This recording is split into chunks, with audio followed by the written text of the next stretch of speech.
SSC 2025 পরীক্ষার্থীরা Comilla board ICT MCQ সমাধান খ সেটের এমসিকিউ সমাধান একেবারে নির্ভুল উত্তর।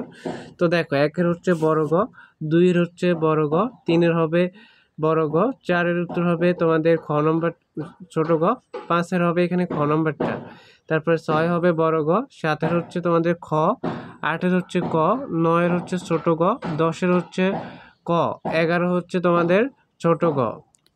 তারপরে দেখো 12 হবে ক, 13 উত্তর হবে তোমাদের ছোট গ, 14 হবে খ, 15 হবে তোমাদের এখানে বড় গ, 16 হবে বড় গ, 17 হবে তোমাদের ক, 18 হবে খ, 19 হবে তোমাদের এখানে ক, তারপরে এখানে 20 হবে বড় গ, 21 হবে ক, 22 হচ্ছে খ, 23 হচ্ছে তোমাদের গ, 24 হচ্ছে তোমাদের খ, তারপরে 25 হচ্ছে ক, 25 ক। তো তোমরা পরবর্তী সাজেশনগুলো পেতে প্রত্যেকে চ্যানেলটি সাবস্ক্রাইব করে রাখবে। ধন্যবাদ সবাইকে, আল্লাহ হাফিজ।